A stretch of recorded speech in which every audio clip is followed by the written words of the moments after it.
Fala galera, beleza? Estamos aqui, eu, Vitor Hugo, professor e coordenador de língua portuguesa, Hugo Ornelas, professor também da nossa equipe.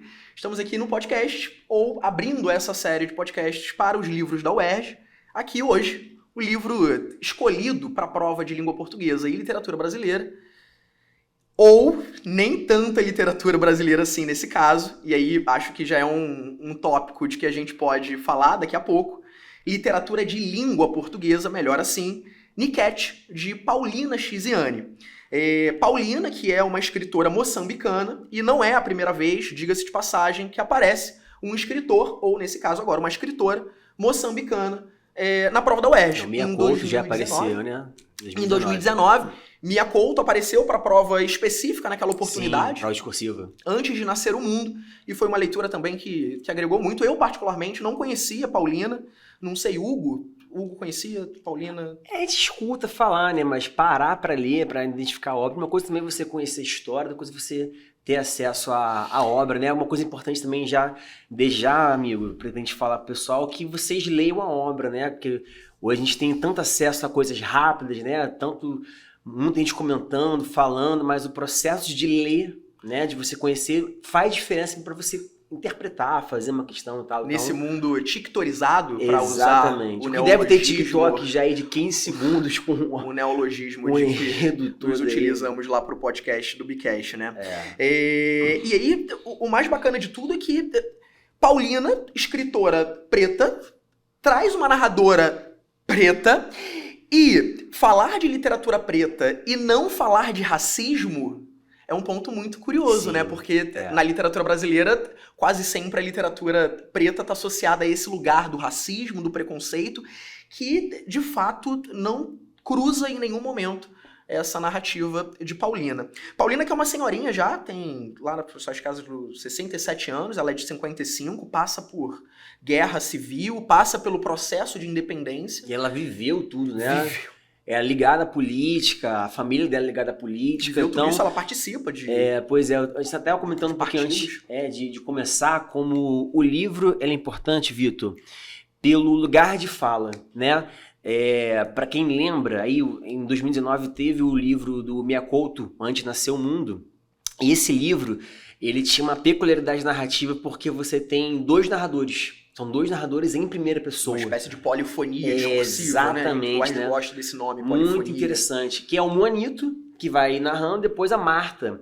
A Marta, ali o Mia Couto, ele consegue dar voz ao mundo da mulher, como se fosse mulher falando, mas agora você tem uma mulher de fato falando, o lugar de fala. Ela pode falar com propriedade, né? E o legal é que o Mia Couto, que a gente traz lá com Antes de Nascer o Mundo, ele se inspira abertamente num cânone da literatura brasileira, que transforma o modo de fazer prosa, João Guimarães Rosa. Sim. E a Paulina se inspira na Clarice Lispector. Na Clarice, que faz parte do mesmo momento ali de Guimarães Rosa, nessa espécie aí de prosa poética. Pois é, a nossa prosa poética tá fraca, então, né? Acho que a galera não deve... Pouca coisa, né? Não deve curtir muito, Pouca coisa.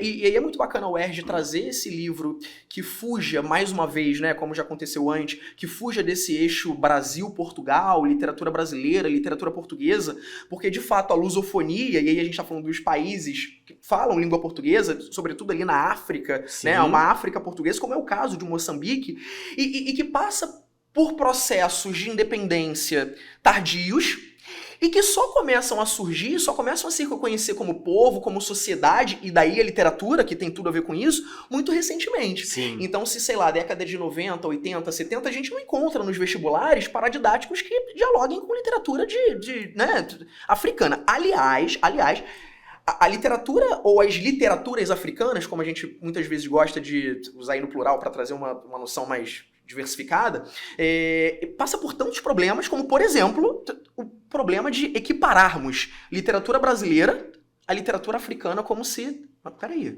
a África não é um país, a África é um continente. Sim, então a gente tá falando de literatura moçambicana, a gente tá falando de literatura angolana, tá falando de literatura, sei lá, da Nigéria, tá falando de... Como assim literatura, né, ou literaturas africanas ainda nessa tentativa de atenuar um pouquinho a coisa do generalizar, né? Meio esquisito. E aí é muito bacana que a UERJ foge desse eixo Brasil-Portugal e traz uma escritora preta, uma personagem preta, uma narrativa em primeira pessoa, uma narrativa que é quase um jorro, né? É o jorro de Rami. A Rami é uma personagem que é casada há 20 anos com Tony e tem filhos com Tony.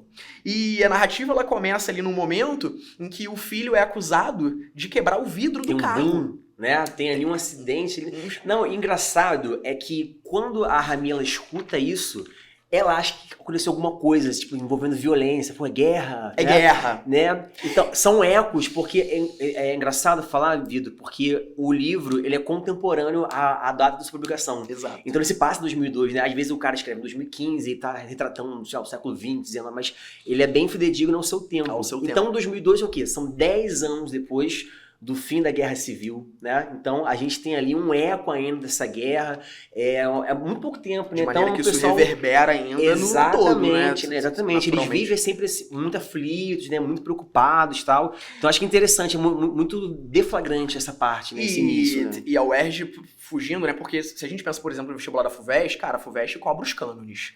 É Machado, é Guimarães, é Gregório. E olha só, por favor, Gregório, Machado, Guimarães, eles têm os seus respectivos lugares de destaque na literatura. Mas vem cá, a literatura se faz só disso? A literatura tá só nesse espaço? A literatura tá só aí no Guimarães, no Machado? E onde estão essas escritorais e pretas ainda que não tem...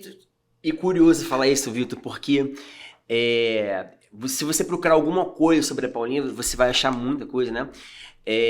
Certa vez eu estava numa entrevista dela e aí perguntavam quem eram as influências dela, quem ela já leu, e ela mencionou isso, eu já li muita coisa, não tem como fugir dessa lógica, eu já li mais homens do que mulheres, porque é o que se fornece, mas de todos os escritores que ela mencionou, todos eram mulheres.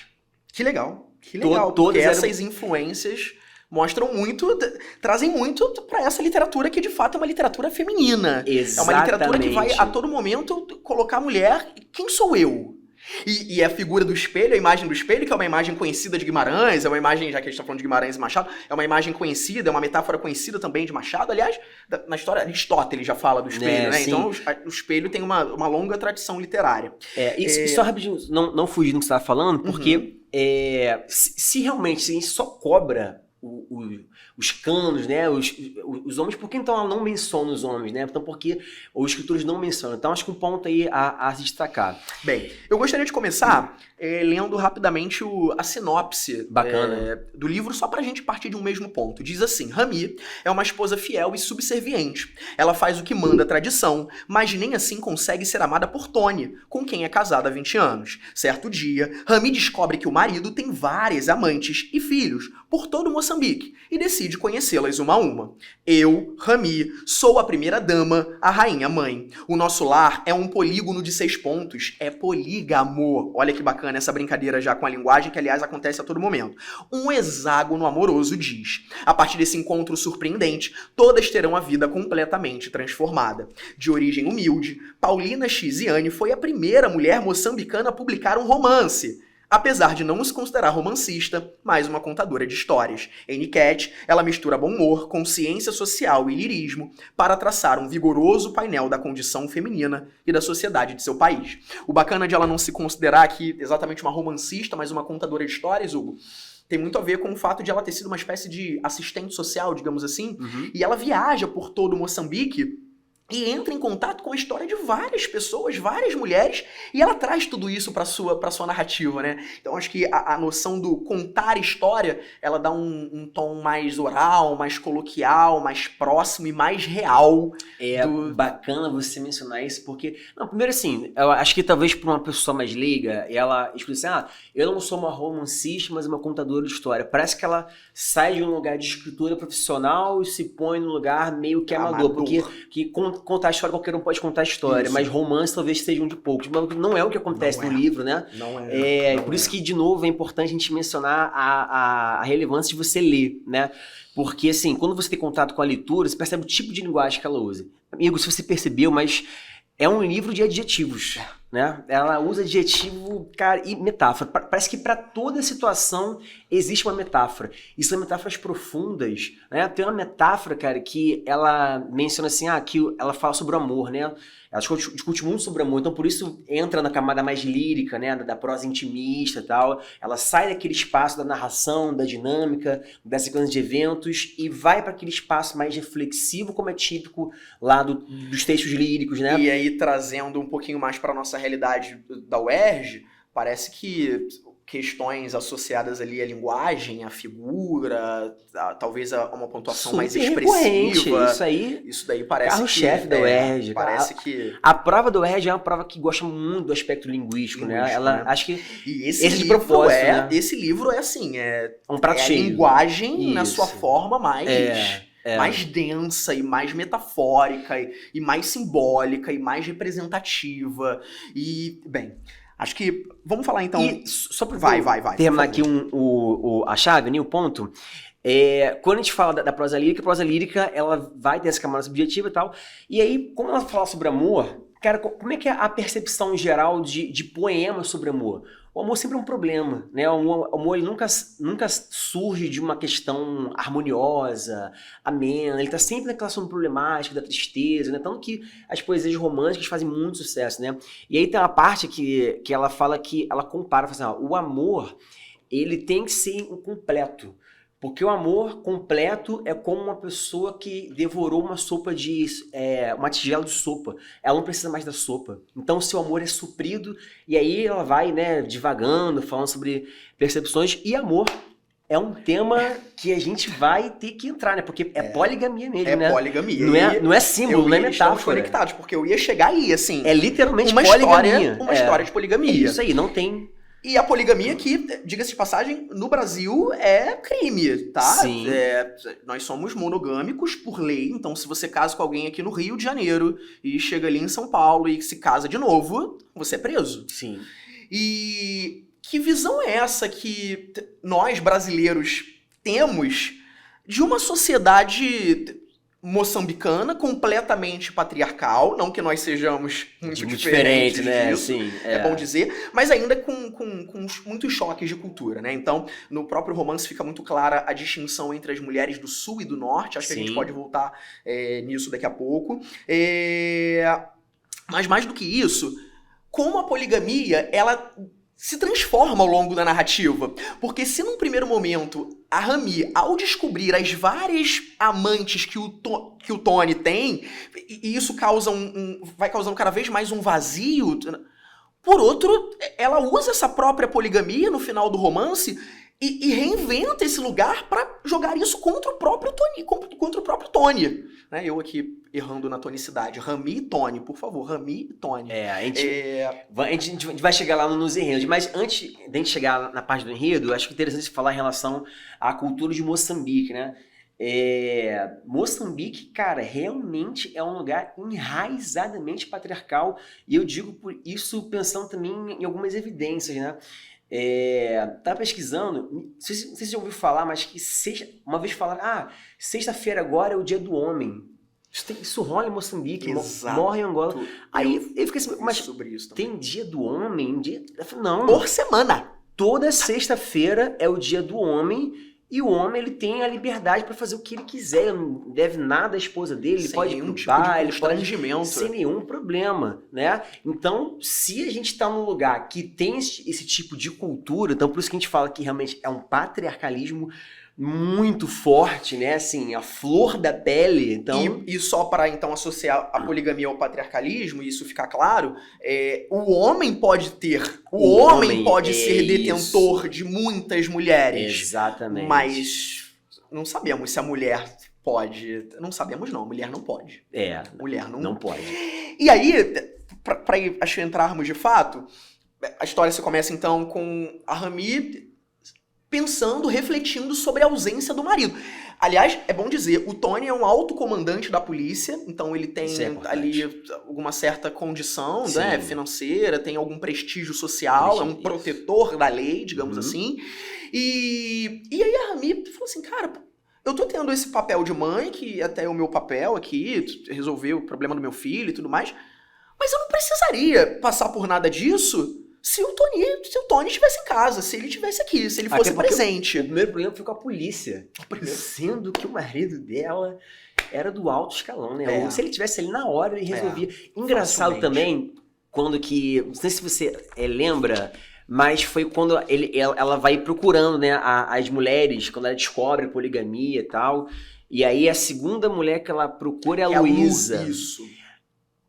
Com todas rola barraco, né? Eu acho que também tem essa parte assim, meio... Não, então vamos fazer assim. A primeira mulher, então a Rami, só pra gente chegar na Luísa. Sim. A Rami decide, então, ir atrás da mulher que ela acha que tá acabando com o casamento dela. Que é a tal da Julieta. Pois é, e antes disso, o podcast é a construção, né? Antes disso, que a gente vai lembrando, cara, nossa professora de linguagem aí. É verborrágico. Exatamente. É verborrágico. Antes de chegar nisso, o que tu acha da gente falar o processo que ela teve quando descobriu que estava sendo traída? Porque, engraçado, né? A Rami descobre que ela tá sendo traída. Ela sente raiva de quem? Ela sente raiva do Tony? Ela sente raiva das mulheres? De quem ela sente raiva primeiro? Dela mesma.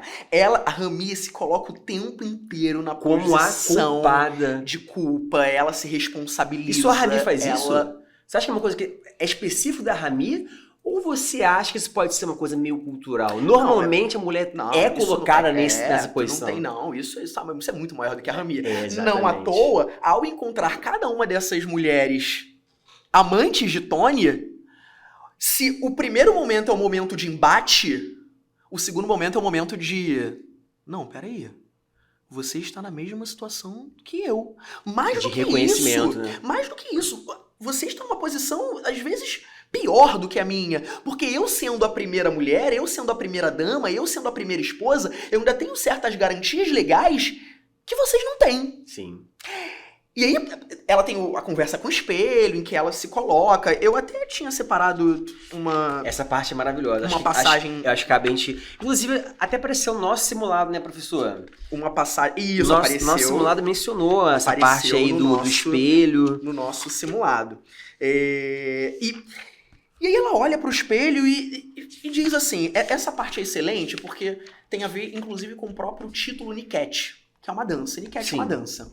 E eu diria que esse livro é uma grande dança, né? Uma grande dança do ir e do voltar, do se consternar e do se resignar, e daqui a pouco do lutar e do ser forte, brava. Porque a mulher preta, muitas vezes, ela é colocada só nessa posição de força, de coragem, que de fato... Elas são corajosas, elas são fortes, mas a Rami, ela também não tem nenhum problema, ainda mais sendo uma narrativa em primeira pessoa, ela não tem nenhum constrangimento em se expor completamente pro leitor. Não, e é uma questão, amigo, que assim, isso é um problema, né? Por que a mulher preta sempre tem que ser forte? A pessoa, ela sempre tem que ser forte, ela sempre passa por tragédia. E mais ainda a mulher preta. Mais ainda a mulher preta. Exatamente. E também, fazendo o nosso adeno, né? Nós estamos aqui falando sobre o feminismo, né? Falando sobre a questão da mulher, mas não querendo nos colocar por favor, no lugar de protagonista. Pretensão de somos intermediadores. Por favor. Exatamente, né? Eu vou ao trecho. Porque se diz assim... Entro em pânico. Enquanto eu soluço, a imagem dança. Paro de soluçar e fico em silêncio para escutar a canção mágica desta dança. É o meu silêncio que escuto, e o meu silêncio dança, fazendo dançar o meu ciúme, a minha solidão, a minha mágoa. A minha cabeça entra na dança, sinto vertigens. Estarei eu a enlouquecer? Por que danças tu, espelho meu? Celebro o amor e a vida. Danço sobre a vida e a morte. Danço sobre a tristeza e a solidão. Piso para o fundo da terra todos os males que me torturam. A dança liberta a mente das preocupações do momento. A dança é uma prece. Na dança, celebro a vida enquanto aguardo a morte. Por que é que não danças? Dançar a derrota do meu adversário, dançar na festa do meu aniversário, dançar sobre a coragem do inimigo, dançar no funeral do ente querido, dançar a volta da fogueira na véspera do grande combate. Dançar é orar. Eu também quero dançar. A vida é uma grande dança. E o romance é uma grande dança, né? Mas você não dança sozinho, não, Hugo? Você Não. precisa de alguém pra dançar com você muitas vezes. É. E parece que nessa grande dança, ela vai descobrindo e vai reconhecendo que essas mulheres, que a princípio são arqui-rivais, E que ela são sempre inimigas, se refere como rivais, né? que Até, são até adversários. o último momento, assim, eu estava com as minhas rivais. Até o último momento, perfeito. E sim, relação tranquila, já estavam bem, né? Tavam, Já. é, Aliás, o grande barato é perceber que quando ela conhece cada uma dessas mulheres, e aí muitas vezes o primeiro contato é o conflito, é o choque, então ela se estapeia literalmente com a Julieta, a Ju, por quem inclusive ela passa a chamar até carinhosamente ali pelo nome afetivo, Ju, e depois a Ju vai lá e cuida da Rami. Então é o bater e o acarinhar, é o se estapear e o afagar. E parece que a narrativa ela vai a todo momento nesses altos e baixos, né? Nessa grande dança, me parece. Tem uma passagem, porque em relação a esse sentimento que a Rami tem por Tony, que é um sentimento antes de qualquer coisa de posse. Meu marido, minha vida, meus filhos. Não, mas peraí.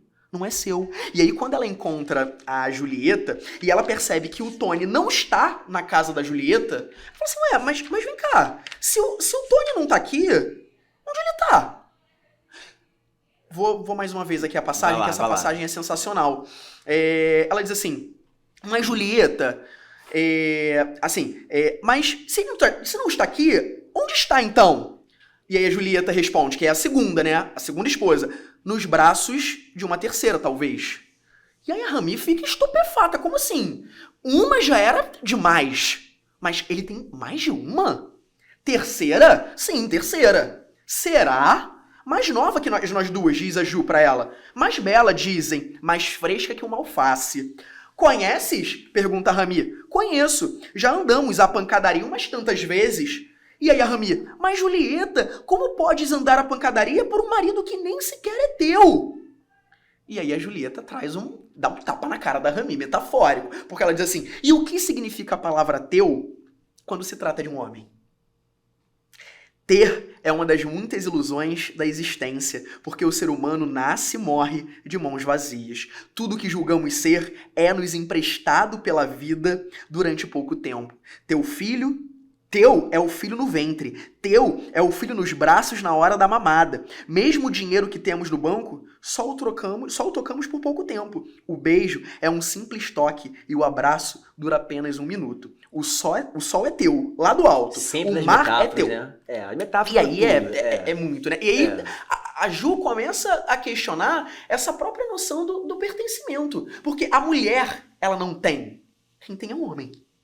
O Tony pode ter 5, 6, 7 mulheres, como 2 daqui a pouco aparecem ali no meio da história, mas Rami, Julieta, Luísa, Sally... E a todo momento, elas falam que, mas é normal do homem, né? O homem, ele normalmente tem muitas mulheres. A normalização. É muito curioso pensar que, pensando na estrutura, a mulher se coloca o tempo inteiro com voz passiva. Constrói o tempo inteiro com voz passiva. Isso, eu sou amada, isso. Eu fui amada, eu era amada. O homem ama. E ama, exatamente. O homem ama. Isso é o homem ama. Bom controés, né? Uma Passividade, questão, positiva. Né? Bem, você quer trazer alguma coisa, Hugo? Senão eu vou continuando. Porque eu acho que um ponto bacana também de ser falado tem a ver com essas diferenças culturais. Porque me parece que cada uma dessas mulheres que a Rami vai encontrando ao longo da narrativa, elas sugerem arquétipos. A mulher do norte, a mulher do sul, a mulher que sabe se relacionar sexualmente, porque aprende isso desde muito jovem, mas a mulher que tá ali apenas para procriar, né? E aí você tem esse embate a todo momento, e a poligamia, para ser muito sincero, ela não era exatamente apenas rechaçada. Vai lembrar que nesse período de guerra, muitos homens vão pra guerra e, consequentemente... É muito comum você... as mulheres ficam viúvas. Exatamente, né? Não, e o abuso de mulheres também, em épocas de guerra... Nossa, muito. Mas eu ia trazer o ponto de que, se o meu marido vai pra guerra e eu perco, então eu tenho o direito de ter um outro homem pra ser o sustento. Porque é isso, o homem é o provedor, né? O homem Exatamente. está associado a Não, essa... e essas mulheres se submetem a isso justamente por uma questão financeira mesmo, porque elas precisam de um provedor. Então a mulher é obrigada a passar pela traição, pela ausência, criar o filho sozinho. Tá? E você tem uma grande reviravolta no romance quando a própria Rami oferece para as suas arquirrivais Dinheiro para que elas dinheiro possam montar o para que seu elas possam se negócio. emancipar. E devolve com juros E ainda. devolve mas com esse juros. dinheiro é do Tony. É. Então, na verdade, ela Pois é. empresta o dinheiro do marido delas, entre aspas, mas que a Rami ainda entende ali mais ou menos como mais dela do que... Porque ainda rola isso, né? Ainda quando a Rami entende que elas compartilham de um mesmo marido, a Rami ainda tem esse sentimento de ele é mais meu do que de vocês. Sim. Eu acho que ainda rola isso. Eu acho que eu queria dar uns comentários adendos aí, amigo. Primeiro, em relação a algumas coisas problemáticas. No início da história, já que a gente tá falando aí sobre, né, a mulher objetificada e tal, não sei se você lembra quando a Rami, ela fala que o marido dela não tá lá pra ajudar, né, quando acontece a questão com o filho dela e tal. Outras mulheres começam a falar, mas é normal, o meu marido também, nunca tá, né? O meu marido me trocou, tem uma menina que fala, me trocou pra uma... Ó, não és a única, Rami. O meu marido, por exemplo, diz uma vizinha, largou-me faz anos e correu atrás de uma menina de 14 anos para começar tudo de novo. O livro também menciona um pouco da iniciação muito precoce da mulher, e isso, como a gente fala, a gente pensa, a mulher do sul vai ser a mulher mais conservadora, vai ser a mulher, né, que vai estar lá sobre uma ótica mais católica, e a mulher do norte talvez nem tanto, mas no finalzinho do livro, eu acho legal a gente mencionar, tá aqui na página 309, no meu 309. Só para explicar enquanto você procura, o sul de Moçambique era islâmico, cristão, monogâmico. O norte, porque tinha uma influência ali árabe, oriental, já entendia a poligamia de uma outra maneira, com uma outra visão. Então as mulheres do norte, muitas vezes, elas eram tidas pelas mulheres do sul como mulheres fáceis, como mulheres... sem valor, muitas vezes, né? Porque eu tô mencionando isso, foi bom o Vitor fazer esse adendo, porque muitas vezes, Vitor, ela fala assim, mas é porque eu sou uma mulher do Sul, então as mulheres do Sul normalmente têm essa tradição e tal. Então, aqui. parece que a mulher do Norte, ela tem um privilégio maior que a mulher do Sul, mas não é o que acontece. O livro ele é muito incisivo em relação à questão da mulher. Ela é ruim em todos os lados, entendeu? Não é porque é conservador. E aí tem uma parte aqui... que ela fala assim, vocês, as mulheres do sul, têm mais sorte, diz essa ali. Aí, pra quem tá lendo, fala assim, peraí, durante toda a história, a Rami fala, ela coloca uma certa culpa por ser do sul, porque o sul fez com que ela fosse assim, mais reprimida, né, mais resignada, na condição de uma mulher mais pacata, tem que aceitar, né, porque faz parte da religião deles, a mulher nunca pode terminar o casamento, porque é uma coisa pecaminosa e tal, envolve toda uma questão cultural, e aí parece que a mulher do norte... Parece que é uma mulher mais livre, né? Uma mulher que ela poderia ser mais empoderada, então poderia caber esse pressuposto aí que ele é, né, rechaçado no final, quando ela fala assim, vocês mulheres do sul têm mais sorte. Poxa, mas a outra falou que a mulher do norte tem mais sorte, a mulher do sul tem mais sorte. Tá vendo como um vai jogando pro outro? Diz isso ali, nas nossas aldeias, as raparigas casam-se aos 12 anos. Mal terminam os ritos de iniciação, desistem da escola à 3ª classe e têm o primeiro filho antes dos 15 anos, conclui numa voz de lamento. Então, olha a situação, né? Então, a gente tem mulheres resignadas que apanham, né? Que são traídas. Aí, no caso, outras mulheres com 12, 13 anos que já iniciam uma família. Então, é uma condição realmente precária, né? A gente tá falando de precariedade no mesmo. final das contas, me parece que essas mulheres, apesar de lugares diferentes, apesar de desejos diferentes, apesar de maneiras diferentes de se relacionar, elas se reconhecem todas na dor. Elas se reconhecem todas na ausência. Elas se reconhecem todas na subserviência em relação à figura do homem. E você fala em relação à dança, e eu tenho um ponto a pensar, né? Fica pra mim já uma reflexão mais subjetiva. Parece que a Rami, ela estava inerte durante toda a sua vida. Ela não dançava. Por quê? Porque a Rami estava na posição tradicional da mulher do lar, que esperava o marido, que cuidava do filho. Então, enquanto ela está nesse papel convencional, ela não tem algum mínimo grau de existência. Não existe a Rami. Tanto que, na primeira vez que ela se olha no espelho, ela fala assim, desperto na vã esperança... eu tenho uma parte aqui que é muito... tem aqui, ó. É a parte em que ela se olha e fala assim, eu não tenho terra, eu não tenho nome. Isso. Mesmo nome, tem esse desperto na vã esperança de receber uma mão cheia de carinho, ainda não é exatamente o trecho que eu queria. Mas podemos ler aqui porque também nos serve. Assim, na parte que eu queria ler, é a parte você achou aí? Então vai. Deixa ela realmente, que indica esse lugar de passividade, né? O lugar de passividade é o lugar que não há dança. Se não há dança, não há movimento. Se não há movimento, não há vida. E não há obra, né? Não há história. Não tem nada. Não há história, né? Não tem nada. Então, ela fala assim, o meu amor é fugidio como a sombra do sol. Sou uma mulher derrotada. Tenho as asas quebradas. Derrotada, não. Eu nunca combati. Peraí, derrotada? Ela nunca combateu, ela nunca tentou, ela nunca se colocou em qualquer posição.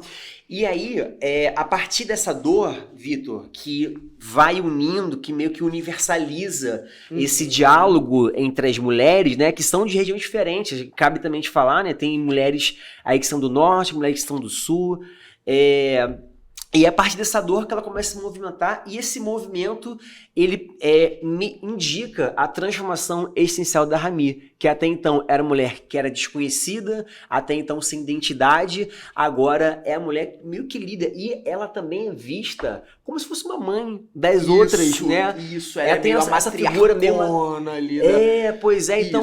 É engraçado, é o ódio, mas que transformado na empatia, na sua sororidade, né? É bacana isso, como os lugares se entrecruzam, né? Em algum momento ela diz assim, ainda para falar sobre esse lugar em que ela se coloca, as dúvidas existenciais, o quem sou eu, o que eu tenho. Ela diz, preciso de um espaço para repousar o meu ser, preciso de um pedaço de terra. Mas onde está a minha terra? Na terra do meu marido? Não, não sou de lá. Ele diz-me que não sou de lá, e se os espíritos da sua família não me quiserem lá, pode expulsar-me de lá. O meu cordão umbilical foi enterrado na terra onde eu nasci, mas a tradição também diz que não sou de lá. Na terra do meu marido sou estrangeira, na terra dos meus pais, passageira. Não sou de lugar nenhum, não tenho registro, no mapa da vida não tenho nome. Uso este nome de casada que me pode ser retirado a qualquer momento. E de fato é. Porque vai se chegar um momento, e aí vou aproveitar aqui pra gente andar um pouquinho com a narrativa, tá? Ela olha pra ela olha pra Julieta, conhece a Julieta, sai no tapa com a Julieta, legal. E aí ela conhece a terceira, que é a Lu. Cara, a Lu pra mim tem um papel muito fundamental na história. Lu Luísa, tá? A quem ela também passa a chamar ali pelo nome mais, digamos, carinhoso. O que mostra essa relação já de carinho que elas vão estabelecendo ao longo da narrativa. E a Lu é uma mulher, talvez a mais lúcida. Lúcida. E ele consegue elucidar também a Rami quanto à posição dela, né? Que primeiro percebe que se meteu numa furada. Ele fala assim, cara, esse lugar em que nós estamos... Ela que resolveu incógnita ali. É uma emboscada.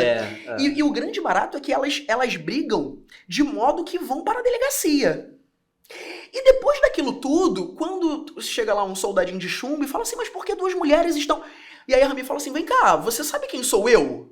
Sabe é a primeira vez que... E ele não acredita, ele vai lá, quando ele volta, olha, me desculpa, por favor, não fala pra ele. Você sabe quem é o meu marido? Só que aí o que acontece? A princípio, ela é a primeira dama, ela pode se safar com essa fala de você sabe quem sou eu? Mas ela fala assim, não, mas essa mulher também é a mulher do meu marido. E aí, nossa, aquilo ali é um tapa na nossa cara. Porque é isso, elas estão unidas na dor, no sofrimento, mas estão unidas. E essa parte, Vitor, é uma parte que tem a virada de chave da narrativa acontece aí. Porque até então, a Rami, ela tava num lugar de ódio, num lugar de incredulidade, num lugar de raiva, de não entender. E a partir daí ela chega começa mesmo... Ela chega a tentar algumas superstições locais ali, vai numa espécie de feiticeiro, né? A mãe fala assim, não, isso daqui é tudo mentira, esse cara quer só meu dinheiro, e aí desiste, aí eu falo, vai na tia, olha pro espelho, busca conselho... Parece que isso vai se dando de maneira muito orgânica ao longo da narrativa toda, né? Bem, O fato é, depois que todas as mulheres de Tony se reúnem, elas colocam ele contra a parede. Tony, quer ser poligâmico? Onde acontece isso? Qual foi o... Como é que a gente... Tem uma expressão dos jovens... O plot twist. É assim que se fala? Plot twist. Plot twist. Tem uma expressão melhor. Que é reviravolta, né? Que é reviravolta. Isso, é reviravolta. É o momento da... E é o momento que elas se reúnem e falam assim, vem cá. E onde acontece isso? Na festa claro. de aniversário. Não, isso, nossa, gente, olha o presente que você recebe. Teu aniversário, você tá feliz. Aí do nada. Aniversário de 50 anos do Tony. Exatamente. Uma festança, a Rami organiza tudo. Uma idade simbólica, né? Nossa, né? E... Tá chegando lá, professor? Não. Também não, você então tá mais não. Perto do que eu vou dizer que você tá mais perto do que eu. E aí a Rami, vestida de uma certa forma, lá com seus filhos, ela fala assim, agora vão entrar algumas moças. E aí começa a entrar uma a uma com seus filhos, todas vestidas da mesma maneira. É uma pena que... Ou não, né? Bom que ficou só aqui na... Tinha que ter a parte visual, tinha que ter que mais... É isso, mas assim, um adjetivo que talvez conseguisse trazer o sentimento de Tony é estupefato. E deve ter ficado estupefato. Como todas... Mais do que isso, unidas. Porque isso, mais do que isso, elas estão unidas contra o Tony. E o Tony é um frouxo. Não tô nem falando no sentido sexual, não, por favor. É no sentido de... Porque o que diz lá o Alcorão? A poligamia... Primeiro, 4 mulheres, mais ou menos ali até 4 mulheres. Você pode ter 4 mulheres, desde que você conceda o mesmo amor, o mesmo carinho. Não pode? Não tenha. Só consegue lidar com uma? Tenha uma. Com duas. Obviamente pensando nesse contexto. Só que o Tony ele não queria a legalidade, ele não queria a lisura do processo. Ele queria ficar 7 meses. E ali, o momento da festa, é o lugar que elas colocam os pingos nos is, que ele fala assim, agora, tá bom, você quer ser poligâmico? Beleza. Então, vamos fazer isso direito. Claro. Cada uma, como você falou. Claro. Mesmo assim. Agora, Vitor, é muito curioso, porque a gente nunca pode esquecer que o recorte temporal de uma obra... Ele é muito importante pra gente entender, né? Faz toda a diferença. Gente, a gente não tá falando de um livro que foi lançado em 2022. Não, por favor. E a gente não tá falando de um livro que é aqui no Rio de Janeiro, 2022. Por favor. Exatamente. A gente tá falando de uma história que foi escrita em Moçambique. Porque a gente já falou, até então tem Dia do Homem. Então o patriarcalismo ele é muito forte. Claro que hoje, com as redes sociais, né, com os discursos, com a globalização, o discurso feminista, o discurso mais de engajamento, o empoderamento das minorias, ele é um pouco mais forte. De certa forma, ele atenua, não encerra. Mas já falando de 2002. Vitor, em 2002, em Moçambique, uma mulher preta coloca 4 mulheres traídas. Que estouro. Pensa, amigo, pensa nos filmes de 2002. O que acontece quando a mulher descobre que ela é traída por outra mulher? Ela briga. Era um lugar comum. Então, essa discussão dela é um lugar muito subversivo. A gente tem que entender essa questão subversiva. Por isso que o recorte temporal é muito importante, né? Quem em 2002, em Moçambique, estava colocando 4 mulheres traídas unidas, né? E de novo, é muito importante, que, talvez, não sei se o Oés vai cobrar nesse ponto, não é tão específico, mas entender quando acontece essa virada de chave. Essa virada de chave acontece com a Luísa, que é... O reconhecimento. Exato. Eu tô com um trecho aqui. Eu posso... Manda brasa. Porque isso, assim, a Rami, ela vai olhando para aquelas mulheres que ela encontra ao longo da narrativa e ela fala assim, meu Deus do céu, essa mulher, ela é parecida comigo, essa mulher... Meu Deus, esta mulher tem razão em muitas coisas, tem. Deus, que é pai do mundo, fez muitas mulheres e poucos homens. Sempre discurso religioso, é bom mencionar isso. Olha, desculpa. Do sul, desculpa fazer um parênteses. O podcast, assim, mas a paródia que ela faz com Pai Nosso, Madre Nossa. E ela fala, né, Deus não tem mulher, porque se tivesse uma deusa, ela intercederia por nós, mulheres. Ela coloca o tempo todo esse lado do... Deu grandeza a uns e humilhou outros. Entrei nesta guerra e nesta cela por falta de homem. A culpa toda é de Deus e não da Luísa. Procuro de novo identificar tudo que ela tem e eu não tenho. Tem a pele lisa e a minha é rugosa. Tem o cabelo desfrisado, farto e o meu couro cabeludo é encarapinhado, é ralo. Aprecio de novo a minha rival. Ela tem muito fogo em cada veia, emana muita força em cada sopro, tem uma estrela pendendo em cada fio de cabelo. Meu Deus, como ela brilha! Os olhos dela são suaves como o luar. Deve ter muito mel naquela boca. Por que simpatizo eu com ela? Por quê? Por quê? O rosto desta mulher me é familiar, muito familiar. Onde teria visto antes? Na rua, no mercado, no autocarro? Nesta dimensão, noutra? Neste mundo ou noutra encarnação? O que me atrai nela? O olhar meigo? O sorriso? As linhas do rosto? E aí chega o momento em que ela chega à resposta. Penso tanto que acabo descobrindo. Muita coisa nela reflete a imagem daquilo que fui e já não sou. Lindo. É isso, então, mas ao mesmo tempo isso cria um sentimento de insuficiência em Rami, que assim, meu Deus, então o Tony ele busca outras mulheres porque eu não sou suficiente? O Tony busca outras mulheres porque eu não sou capaz de dar pra ele aquilo que... E esse discurso... E é o tempo inteiro esse sentimento discurso, Vitor, é um discurso cíclico, porque ela tá sempre, desde o início, no final, ela tá sempre colocando assim, sempre obedeci a ele, as suas vontades sempre fiz, dele sempre cuidei, até as suas loucuras suportei, 20 anos de casamento, fiz dele o homem que é, dele amor, dele filhos, com que ele se afirmou nesta vida, sacrifiquei meus sonhos pelos sonhos dele. É um discurso cíclico. Parece que ela está sempre relembrando dessa condição, né, de resignada, dessa condição de mulher oprimida. Mas, de novo, eu não quero ser repetitivo, mas é muito importante esse momento de virar de chave, porque até então a Rani, ela tá numa posição de ódio, de raiva. E assim, amigo, não sei se você... Vamos tentar humanizar, né? Eu quero tentar me colocar agora no lugar da Rami. Imagina você que tudo na sua vida converge para coisas ruins, né? Tudo tá dando errado, você descobre traição em cima de traição e tal. Você tem a mulher livre, você tá com raiva. E esse despertar da raiva pra lucidez... Pra entender, é uma virada muito forte, é uma dança, né? Sabe, eu imagino fazendo uma dança e fazendo um movimento assim, tipo, os movimentos de dança, quando eles impactam, eles são intensos. Eles reverberam. Então... E aí eu acho que é bacana a gente pensar então numa estrutura, porque parece que ela passa por alguns momentos na narrativa, né? Então, primeiro a percepção, a ausência, meu marido não está aqui. Sim. Eu tenho marido no papel, mas na prática... a ausência. Depois, a descoberta. Meu Deus, meu marido tem outras mulheres. E a raiva por isso. Tanto que o primeiro ímpeto dela é: eu quero bater nessas mulheres, eu quero acabar com essas mulheres, eu quero me... Que é o lugar comum. Que é o lugar comum. Sim. E em seguida a transformação, que é o momento da empatia. Sim. Porque isso, a Rami, ela é empática. E o empático é esse cara que se coloca no lugar do outro. E ela começa a se colocar na posição daquelas mulheres e fala assim: meu Deus, mas... elas têm uma situação como a minha, porque o Tony vai lá, a Isa engravida, fala meia dúzia de coisas e vai embora.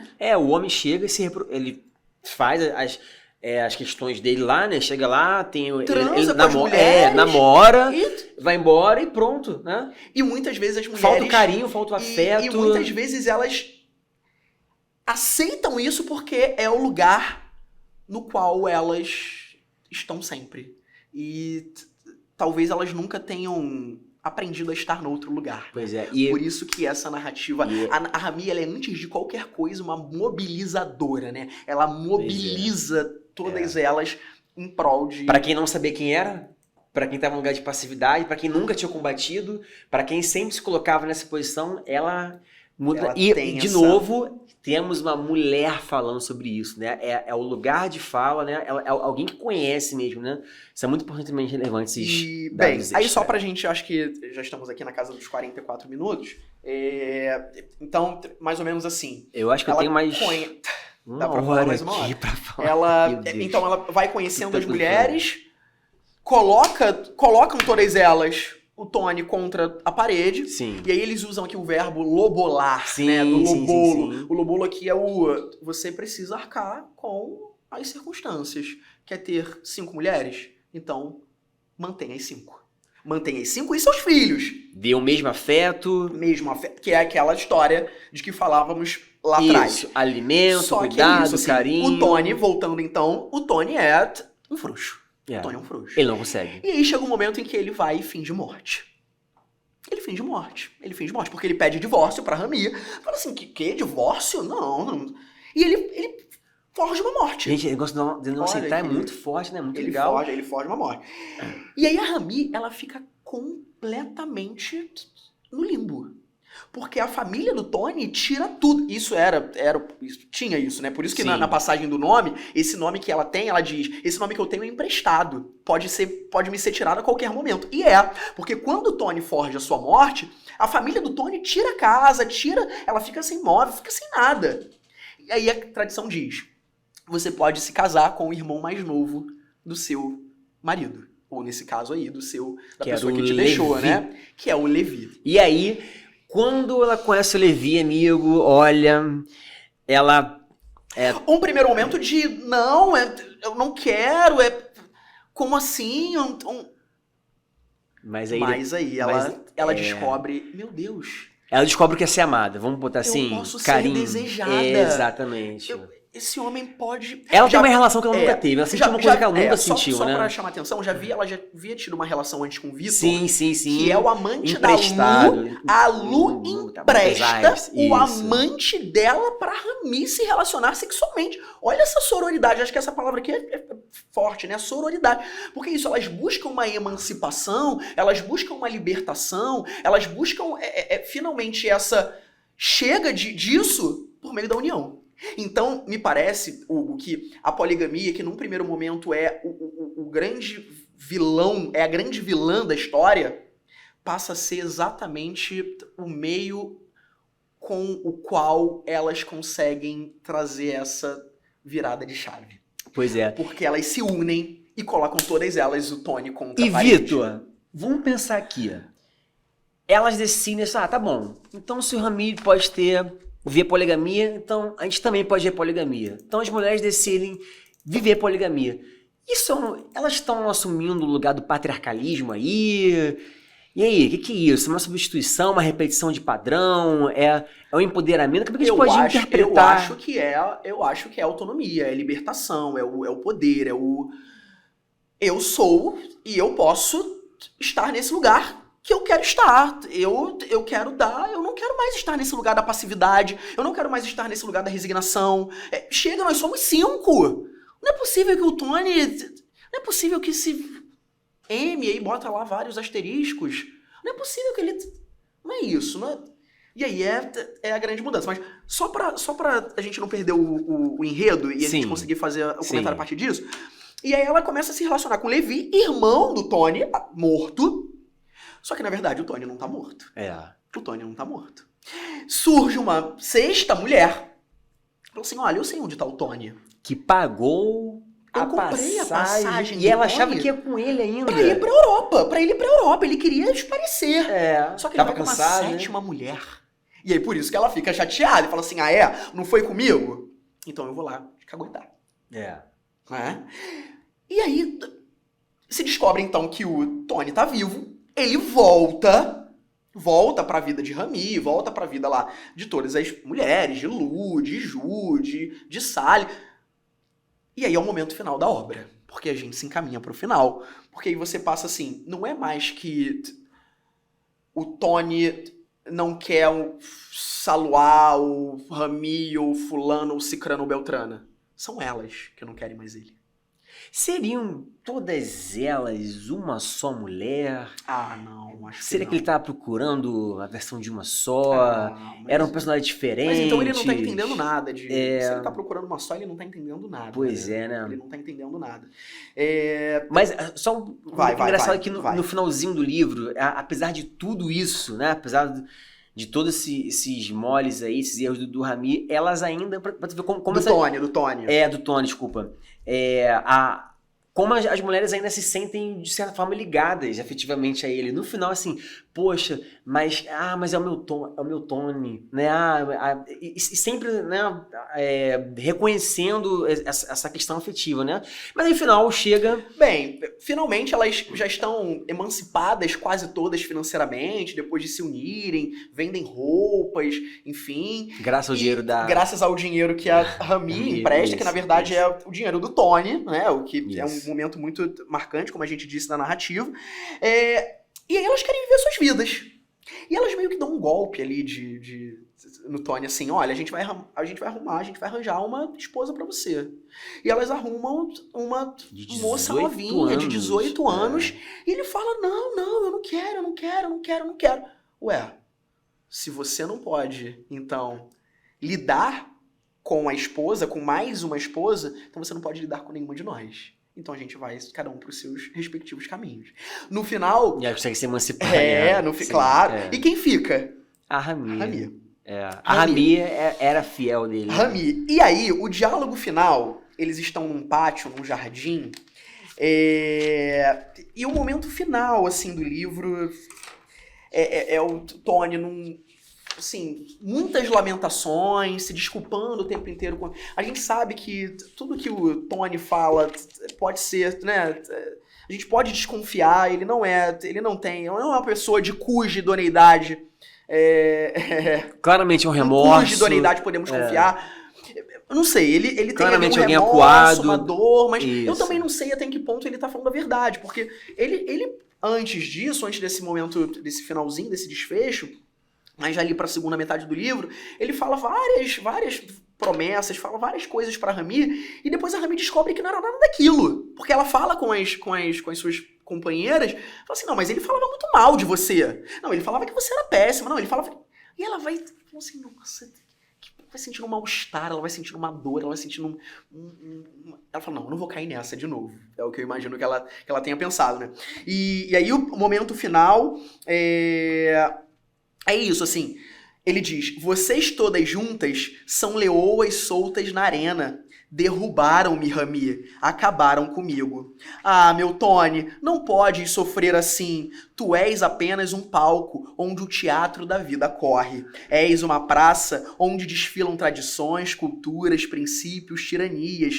A poligamia é um sistema com filosofia de harmonia. Uma mulher parte para o lar sabendo que não será única. Levaste-me ao altar e fizeste um falso juramento. Assinaste uma lei contrária aos teus desejos. Entraste neste sistema desconhecendo as normas, traindo-me a mim e a todas as outras. Ou seja, a Rami, ela dá alfineta. Vem cá, você é o culpado disso tudo. E aí parece que existe, então, nesse momento, uma inversão do jogo, porque a Rami, que durante toda a narrativa se culpa, se responsabiliza... Não é a mesma Rami de início mesmo. Não é a mesma Rami. Não é a mesma Rami. E aí, o final é o Tony abraçando Rami. E ele sente uma coisa, peraí, tem uma coisa na tua barriga, o que tá acontecendo? Posso ir? Por favor, vá lá. Caminhamos até o jardim público. No jardim não havia gente, éramos só nós e as plantas naquele paraíso chuvoso, expondo o fogo dos corpos no frio do mundo. Ficamos abraçados um longo tempo, ouvindo a voz de Deus ordenando trovões, luzes, águas no ato da criação. Éramos barro fundido num só monte, ele Adão e eu a serpente, à beira do pecado original. Tenta arrancar de mim uma gota de amor, uma palavra de Agora é ele que tenta arrancar dela, não é mais ela que se joga aos pés dele, né? E aí acontece o seguinte, o abraço...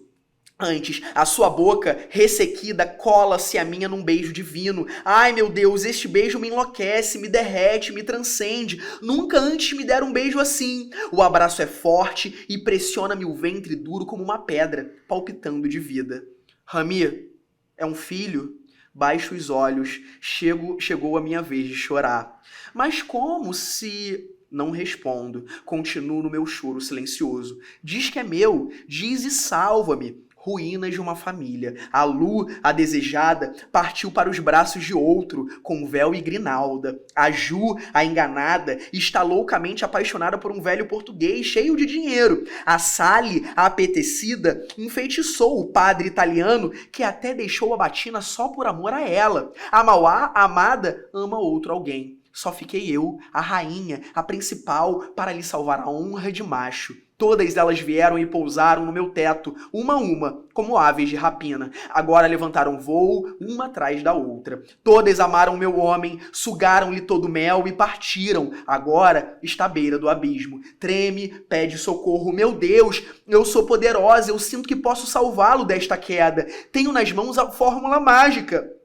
Dizer sim e resgatá-lo, dizer não e perdê-lo. Mas eu o perdi muito antes de o encontrar. Ignorou-me muito antes de me conhecer. Não te posso salvar. Tento salvar-te, mas não consigo. Não tenho força. Sou fraca. Não existo. Sou mulher. Os homens é que salvam as mulheres. Os homens e que não salvam as mulheres. o contrário. É. Rami, o filho, é do Levi. Os seus braços caem como um fardo. As 3 trovoadas que um dia tentou encomendar contra o noivo da Lu atacam-lhe o cérebro, o coração e o sexo e fazem dele um super-homem calcificado no Éden da praça. Ele só vê o escuro e a chuva. Fica uns minutos intermináveis a contemplar o vazio. Era uma ilha de fogo no meio da água. Solto, não cai, mas voa no abismo, em direção ao coração do deserto, ao inferno sem fim. E aí a narrativa acaba. Pois é, né? A poligamia, vou insistir, a poligamia não é no romance sucumbir ao patriarcalismo. É, antes de qualquer coisa, uma resposta dessas mulheres a esse lugar que ocupam de... É assim, elas fizeram desse limão azedo uma limonada, literalmente, né? Porque... Ou metaforicamente, melhor. Porque... E metaforicamente tem tudo a ver com o livro, né? Porque é isso, elas tiraram dessa situação ruim, elas se uniram, elas juntas se libertaram dessa figura do... E mesmo a Rami, como ela diz, eu posso salvar esse homem, mas eu não quero. Eu não quero salvar esse homem. Eu não quero salvar esse homem. E o filho, termina assim, né? O filho que ela tem no ventre não é dele. É do irmão dele. E engraçado, assim, que durante a história, ela vai narrar como a Rami, ela se sente amada, como... Ela nunca teve um amante como o Levi, mas será que o Levi, ele realmente era um amante ou ele fez, sei lá... Ou ele foi normal, às vezes foi normal. O Tony, perdão. O Tony, ele era tão ausente, mas tão ausente, tão zero de carinho, que talvez o mínimo que ela tenha recebido tenha sido suficiente pra todas elas, inclusive, né? E só, acho que pra gente... fechar, né? Falar sobre o regional e o universal, apesar de muitas particularidades, de muitas culturas muito típicas e de muitas idiosincrasias, muitas particularidades, toda mulher é também um pouco Rami, eu acho, né? Toda mulher consegue... Então, tá entre o universal e o regional. A gente que lá no início falou de Guimarães, que gosta muito de trabalhar com essa noção regional, universal, com uma outra roupagem, claro, mas só pra aproveitar aqui Clarice também, né? Quando as personagens femininas são muito... essas personagens femininas que são quebradas, que são em busca de um eu, em busca de uma identidade. Pois temos GH, a protagonista do Conto do Amor, então todas elas estão nesse processo de transformação. E é engraçado também que o livro tem muitas intertextualidades, né? Depois você pode verificar isso, mas também ela menciona a Simone, né? Durante a história, nós temos aí, né, citações. Então, é isso. O livro é um grande diálogo do empoderamento feminino, do existencialismo com a percepção da construção da mulher, né? E esse final é isso, né? É a dor, a solidão, a ausência, o sofrimento que Tony faz... ou dá como presente a todas elas, é justamente o que ele recebe no final da obra. Então a história ela fala literalmente sobre poligamia, mas também a gente pode dizer que existe uma construção metafórica em cima da poligamia, uma simbologia em cima da poligamia, porque a poligamia ela nada mais representa do que a forma de ascensão das mulheres, é a forma que elas encontram de ascensão, né? De ascender aí em meio à dor, né? Usam a dor para vencer a dor. Essa dor é transformada num sentimento de quem sou eu, para onde eu vou, o que eu quero.